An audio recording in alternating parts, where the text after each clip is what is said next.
Pokémon foi lançado em 1996 e fez um grande sucesso aí, ganhando o mundo, tanto para quem era fã, se tornou fã da franquia, quanto com relação aos animes, o TCG e os jogos que conquistaram legiões, tanto fãs do Pokémon de modo geral, como legiões diferentes, unidas no amor pelo Pokémon. Mas uma coisa que você talvez não saiba, que existiram cartas que foram lançadas em máquinas de venda. Sim, sabe aquelas maquininhas de venda? Coloca lá a moedinha lá, o dinheiro, cospe o produtinho lá. Só que essas cartas, elas vieram sem busters, fora de busters. Essa coleção que a gente vai falar hoje e todas as curiosidades é a Vending Machine Series, ou popularmente conhecida como Vending Machine. A gente vai contar histórias de todas as coleções, toda a história, todo o conceito por trás delas, e no final eu vou mostrar pra vocês a minha coleção de cartas de Vending Machine. Posso contar contigo nessa jornada? Então fica aí que depois da vinheta a gente vai começar a contar essa história. Cards Vending Machine, né, ou conhecidos lá no Japão como Expansion Sheets, são uma série de coleções especiais para o Pokémon TCG lançado lá no Japão. Ao contrário das expansões regulares, onde o jogador recebia uma série de cartas de um Buster, essas cartas só podiam ser obtidas em folhas aleatórias de uma máquina de venda automática, da qual as cartas eram retiradas. Por isso que o nome de Fan Vending Machine Series foi cunhado por colecionadores, não devendo ser considerado o nome próprio do conjunto, né, que na realidade é Expansion Sheet. Qual que é a grande sacada dessa coleção, tá? Além dela ser vendida de um modo totalmente não convencional e serem exclusivas lá do Japão, o verso de cada série apresenta Pokémons de 6 locais diferentes na região de Kanto. As cartas Pokémon nas fichas são representativas do local indicado. As folhas das séries 1 e 2 incluem dicas de jogo e anúncios de outras expansões, né, na parte de trás. A folha da série 3 detalha uma campanha Evolução por Correio. Eu vou falar mais sobre essa evolução no correio lá quando a gente for destrinchar série por série, beleza? Então fica tranquilo. Cada folha também é numerada no canto inferior direito e cada uma contém sempre os mesmos cartões. Então, por exemplo, se você pegar a folha número 15, ela sempre vai ter as mesmas cartas de Pokémon. Então o que é aleatório nas máquinas é qual folha dessas que você iria adquirir, né, ao comprar dentro da maquininha, mas independente de qual maquininha, qual localização você comprasse, se você comprasse com numeração X, sempre viriam os mesmos Pokémons, né, as mesmas cartas de Pokémon. Então, por exemplo, a folha 12 da série 1 sempre vai ter o Chansey, o Nidora macho e a Nidora fêmea, né? A coleta de todas essas folhas numeradas de 1 a 18 resultaria, obviamente, na coleção completa daquela série. Ela foi feita realmente para promover os jogos, né, para ter meio que o universo expandido dos jogos Red, Blue e Green. Considerando isso, essa coleção não tem todos os Pokémons, porque assim como no jogo, alguns deles você só conseguia por evolução, algumas versões não tinham nos primeiros jogos que poderiam ser adquiridos apenas por troca, mas isso daí é um detalhezinho que a gente vai ver também lá no final. Então vamos começar ali com o Vending Machine Series 1, né, que tinha a traseira azul, a parte de trás da folha azul, tá? Ela teve 36 cartas e foi lançada em 23 de março de 1998. Curiosidade, ela foi lançada 2 anos depois que o Pokémon TCG, né, mais ou menos na época ali em que foi lançada a coleção Leaders Stadium no Japão, que veio pra gente como Gym Heroes, né? E um ano antes do Base 7 ser lançado no ocidente, né? Então uma coleção ali que no Japão já estava mais avançado, o Pokémon TCG já estava ali pela 5ª, 6ª expansão, mas o ocidente ainda não conhecia o Pokémon TCG. As cartas de treinador desse set fazem uma referência ao Monte Moon, né? Onde você encontrava um cientista que estava ali caçando fósseis, né? Ele estava escavando fósseis e pedras raras, conhecidas como a Pedra da Lua, né? Que é utilizada para evoluir Pokémons como Jigglypuff, Clefairy, Nidorina e Nidorino. As áreas que contemplam essa primeira coleção são divididas em 6, né? Então, nada mais óbvio, nós começamos pelo laboratório do Professor Carvalho, que é o número 1, que vem Charmander, Bulbasauro e Squirtle, né? Que são os Pokémons iniciais que você captura. Aí a gente vai passando pela área 2, que é a Viridian Forest, né? Onde a maioria dos Pokémon são do tipo inseto. Você tem ali o Pikachu, que também aparece, a primeira aparição dele é na Floresta de Viridiana. Passando por lá você vai para a área 3, que é uma das mais odiadas, mas pra mim é uma das mais amadas, porque o Monte Moon é o primeiro lugar onde você encontra Zubats dentro do jogo. A área 4 é a Safari Zone 1, a área 5 Cerulean Cave 1, e a área 6, a cidade de Celadon, tá? Só para explicar para vocês, ele não segue uma ordem linear, então basicamente são os locais onde você conseguia, mesmo que de uma maneira limitada, fazer o acesso, né? Um exemplo disso é a caverna de Cerulean, onde você no final do jogo encontra o Mewtwo, então você não consegue ir por lá, mas você consegue pegar Pokémons ali nos arredores da área. Falando da Vending Machine Series 2, né, que é a série vermelha, ela teve também 36 cartas e foi lançada em 17 de junho de 1998. Uma curiosidade sobre essa série é que nas folhas referentes a Saffron City vinham algumas cartas de item ou treinadores, então você poderia conseguir, por exemplo, a Master Ball, né, dentro da Silph Co, assim como no jogo, que você salva lá o dono da Silph Co das garras do Giovanni e ele te recompensa com uma Master Ball. Da mesma forma, nas lojas de Saffron City, pela primeira vez você pode comprar itens como o Guard Spec e o Max Revive, que pela primeira vez você captura dentro de umas Pokébolas dentro da Silph Company. Então ele faz essa referência também a itens que você pode encontrar na jornada ali, né? Seja através das lojas ou seja através dos itens que você andando ali labirintos do prédio, você conseguir achar. As 6 áreas que são cobertas, 6 áreas cobertas por essa porção coleção, né? Que é a série número 2, são divididas entre Rock Tunnel, né? O primeiro lugar onde você precisa usar o Flash, Power Plant, que é onde você captura os ápidos, então ele tá um pouco para baixo ali, você tinha que dar a volta ali em Cerulean com o Surf para conseguir chegar no Power Plant. Siphon Island Parte 1, né, que é onde você captura o Articuno. Victory Road Parte 1, que é um pedacinho ali que logo no começo do jogo você pode ir por Viridiana, então você consegue capturar Mankey, Nidoran fêmea, Nidoran macho, etc. E você encontra pela primeira vez o seu rival, né, que é o Blue, Saffron City e a primeira parte de Cinnabar Islands. Vai pra achar o doido do Blaine e mandar ele voltar pra porcaria do ginásio dele de fogo, né? Partindo para a coleção Vending Machine Series 3, a versão verde, ela tem um diferencial, tá? Porque ela tem 53 cartas, né? E foi lançada em 24 de novembro de 1998. Esse set não fazia referência direta a itens, mas continha, como eu falei lá no começo, cartas com dicas de deck a serem montados na época, além de contar com cartas com ilustrações exclusivas do Imakuni, que é um famoso ali entre o nicho de colecionadores de Pokémon por suas artes meio bizarras, às vezes é ele mesmo aparecendo nas artes. É uma coleção cheia de autorretratos dele, além de outras coleções, tá?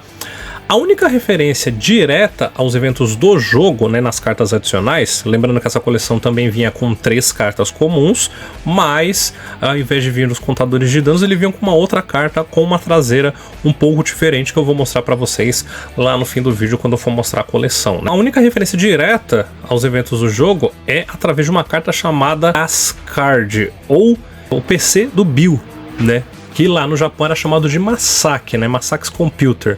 Ele faz uma alusão ali aos computadores dos centros Pokémon que tem o nome trocado de Unknown PC para Bill's PC, assim que você ajuda o Bill a se livrar da fantasia de Clefairy dele, né? Não sei se você se lembra, mas quando você encontrava lá em Cerulean na primeira vez o Bill, né, no laboratório dele, você achava um Clefairy e ele te pedia para apertar um botão para conseguir destravar a fantasia, e assim, a partir daí, o computador onde você tem seus boxes de Pokémon, onde você guarda os Pokémons, passa a ser chamado de Bill's PC, e tem uma carta específica para isso. Antes a gente vai falar sobre quais são as áreas que são cobertas, né, que tem aqui na Series 3, tá? Então a gente começa com Lavender Town, né, que é onde você tem que você vai lá na Silk, ganha o Silk Scope, volta, né, para lá e usa para enxergar os fantasmas dentro da torre de Lavendertown e encontrar a falecida mãe do Cubone, né? A Pokémon aí já começou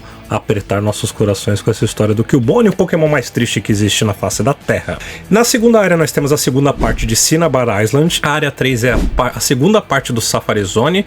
Eu não sei se vocês se lembram, mas Safari Zone, por exemplo, era muito difícil, na realidade era impossível, né? Por causa do número de passos que você andava na Safari Zone, era impossível você completar ela inteira de início.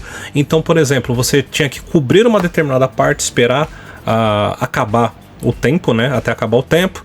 Aí depois você passava para as outras áreas, etc. Até você chegar lá no final, que era um mega de um labirinto para você conseguir achar o surf. Então, nessa series aqui, ele cobre a segunda parte de Safari Zone com a outra metade dos Pokémons que você poderia encontrar lá.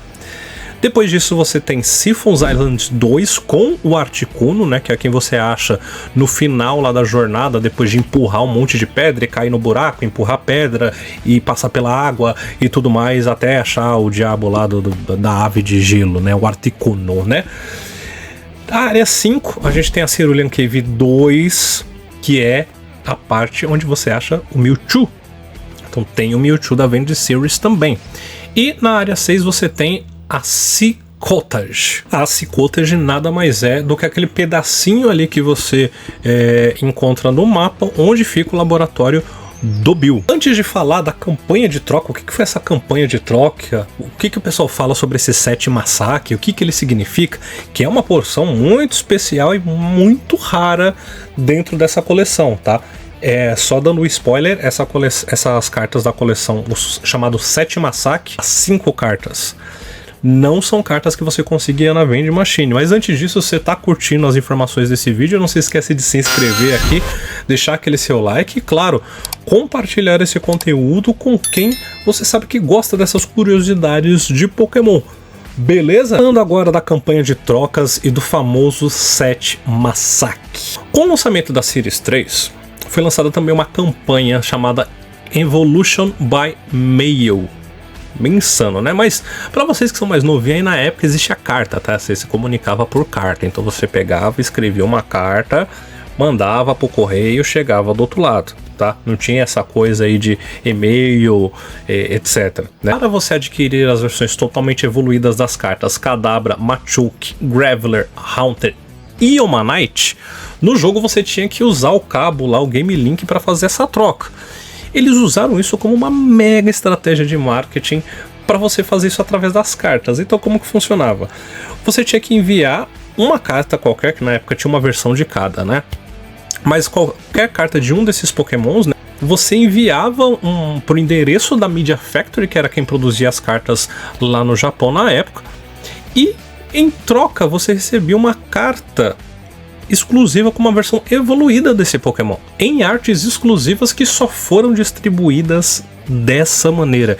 Então, além das Vending Machines serem cartas que são extremamente raras por si só, né, difíceis de achar para você fechar o set, esse set massacre, né, que é uma referência ao Bill, você simula essa troca de Pokémons, então a única maneira é você receber essas cartas dos Pokémons evoluídos por correio. Lembrando que essa campanha, né, ela também teve data para acabar, então que torna isso ainda mais raro. Então ela só funcionou ali até abril de 1999. Depois disso, não tinha mais como você adquirir essas cartas diretamente. Agora, antes da gente partir para mostrar a coleção para vocês, tem algumas curiosidades, tá?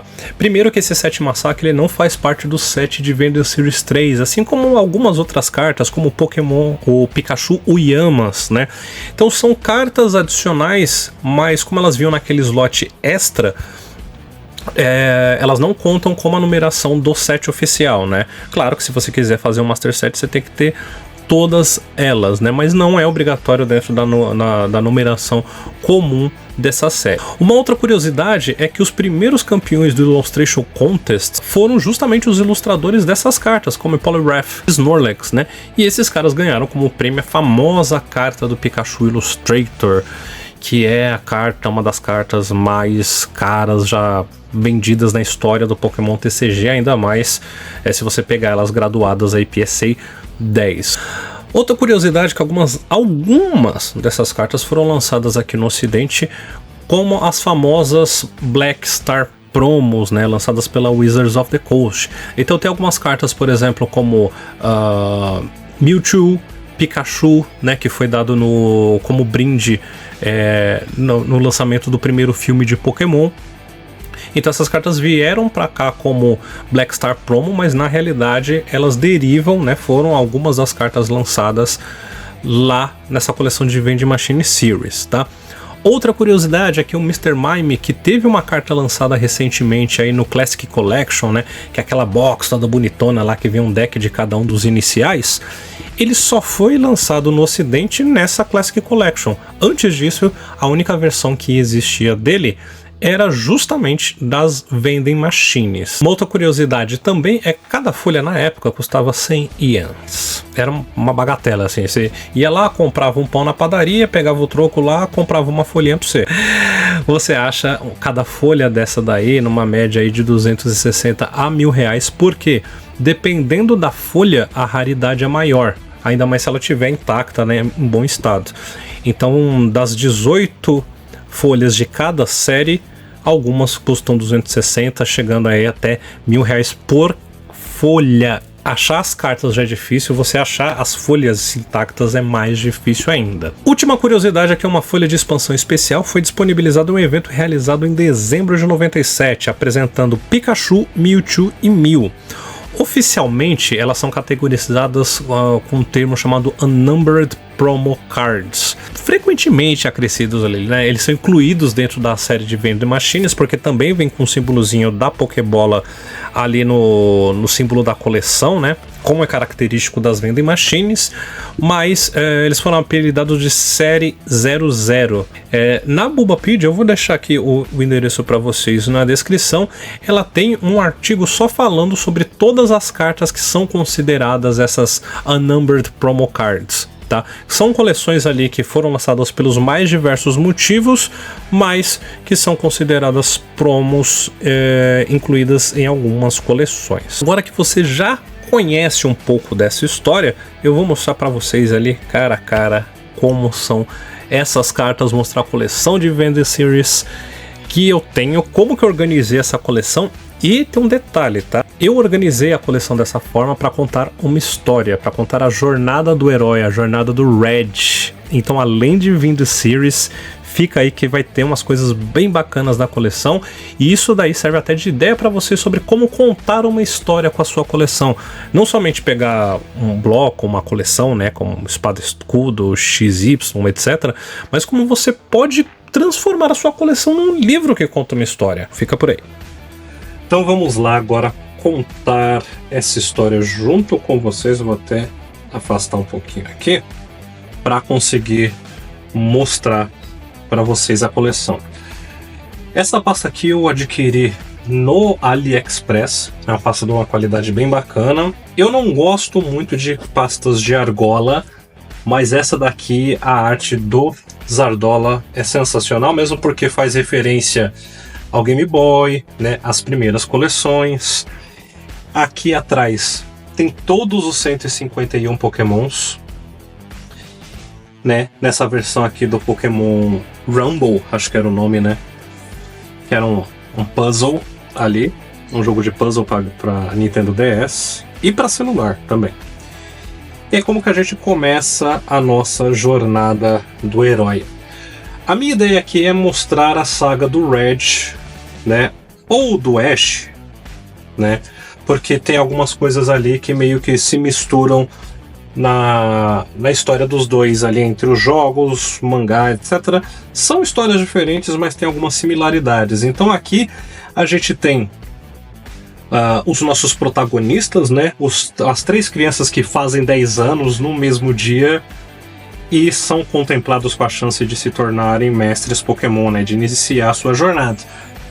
Então nós temos Red e Blue, né, que dividem ali o posto de preferidos do Professor Carvalho, né? Os três protagonistas quando estão começando sua jornada. E qual que é a ideia aqui, né?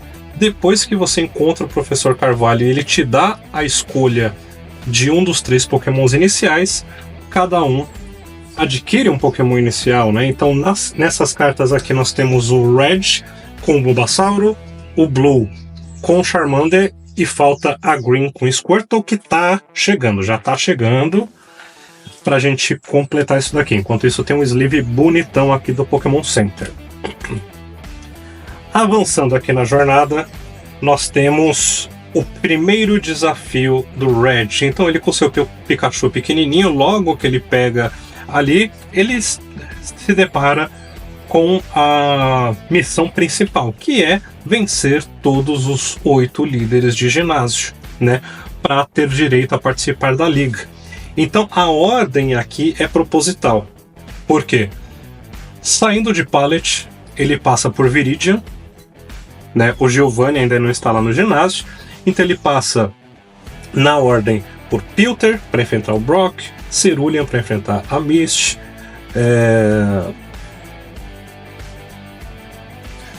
Vermilion para enfrentar o Lieutenant Surge,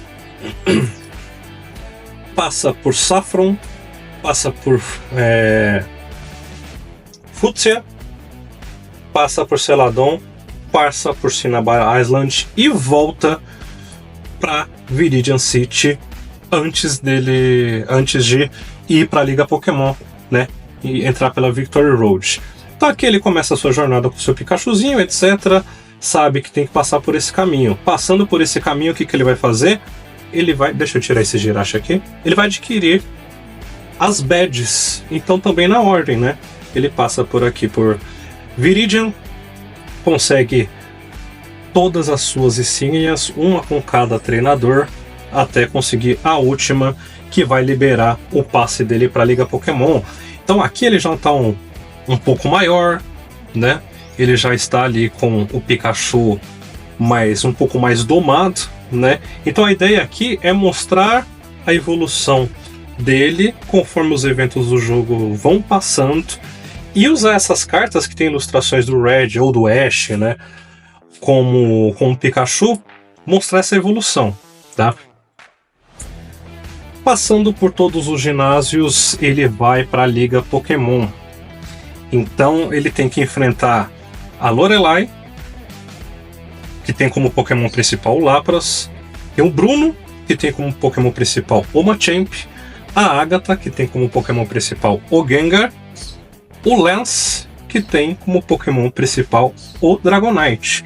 E aqui, essa imagem sensacional do Red com o Pikachu V, né? Ele já bem mais maduro do que nas primeiras cartas, né? Ele aqui já vendo o Tal Map, etc., né? Tentando passar pela Victory Road para enfrentar todos esses personagens.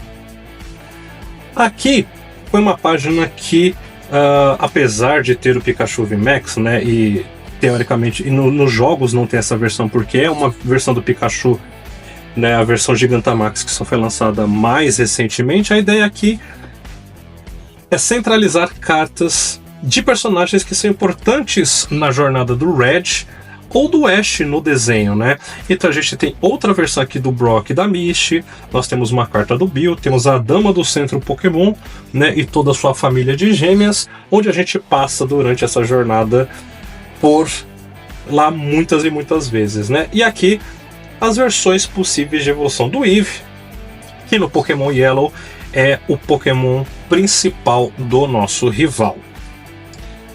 Aqui é onde começa a Vending Series, tá? E aí, ao invés de separar a coleção por folha, né? Todas as 36 cartas da primeira folha, etc., eu quis montar algo próximo da Pokédex, tá? Então, na ordem da Pokédex.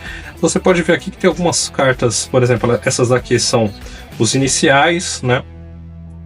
Todas as artes são fantásticas, assim.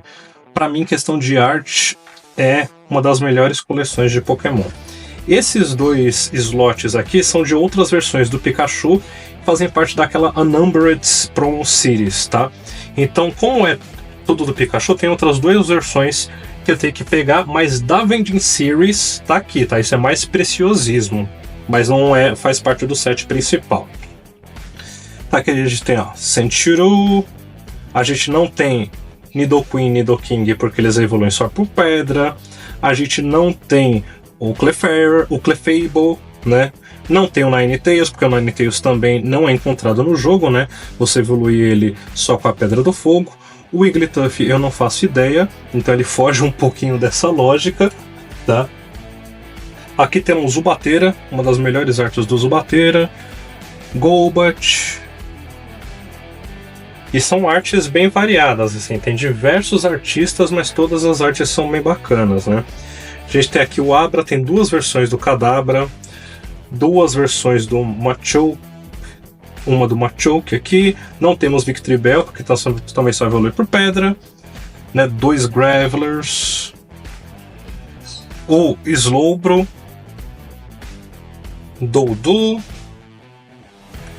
Dodrio, Seed, Gong, o Grimer, né, que a gente também não consegue encontrar o Muk já evoluído, até onde eu me lembro.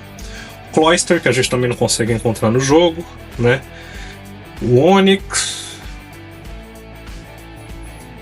Aqui não faz sentido o Hypno, né? Porque você acha o Drowsy, mas foi assim que fizeram. Gente, todas são cartas bem difíceis de achar. Eu tive sorte de pegar o set inteiro, porque dava muito menos trabalho. Esse é o Mr. Mime que eu falei, que até a última coleção não tinha ele no ocidente, né? Então todas as cartas estão aqui com Double Sleeve, porque é raridade, né, pai? Então tem que proteger essas crianças muito bem. Pinsir, Taurus, Dicto, Eevee, né? Aí as outras evoluções do Eevee também não tem aqui. Porygon, Omanite tem dois, né? Kabuto, esse Kabuto é uma das mais bonitas que eu acho. Esse Snorlax que foi campeão do Illustration Contest, para vocês verem. Articuno, Zapdos, Moltres. Aí aqui a gente tem três versões do Mewtwo. Ainda falta uma, né? Mas essas três aqui são as oficiais. Do Vending Machine Series. O Mew. Aqui eu separei as cartas de treinador, né? Todas as cartas de treinador.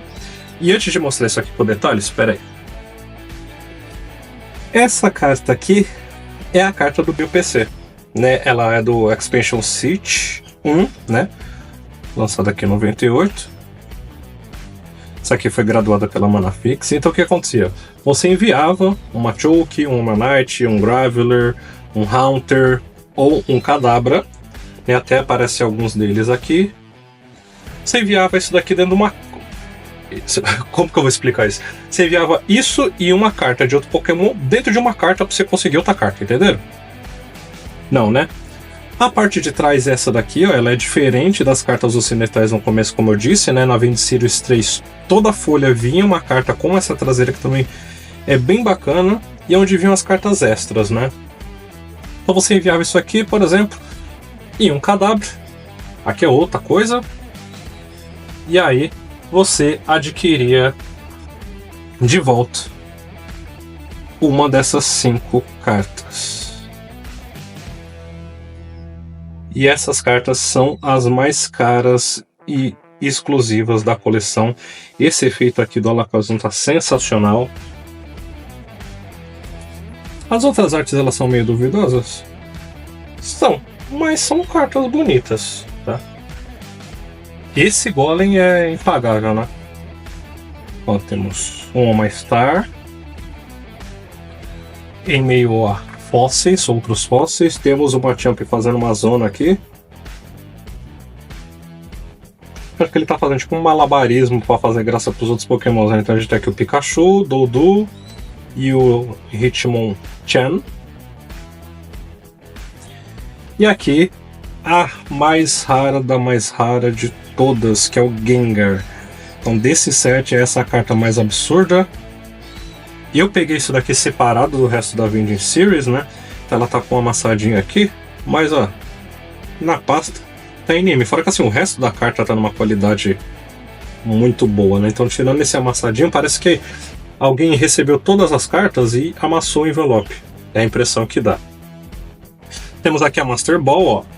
Primeira Master Ball lançada.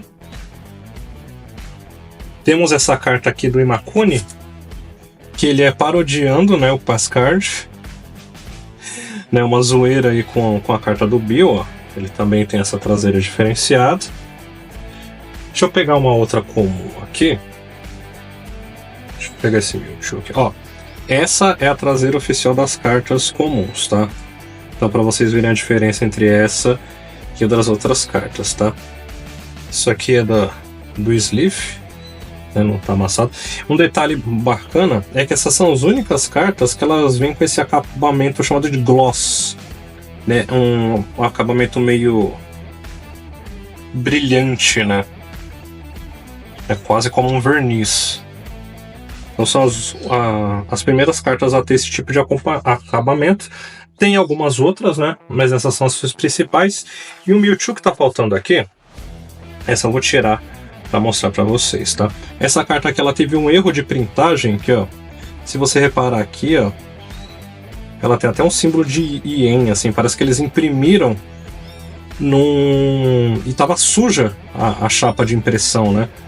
Os rolos, né, que passam as cartas de impressão, e ela veio com esse erro.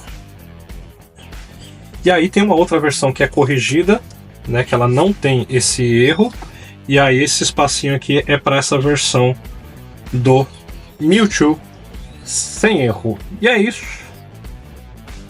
Essa é a história das Vending Machines, a coleção, e a história que eu tentei contar do nosso protagonista.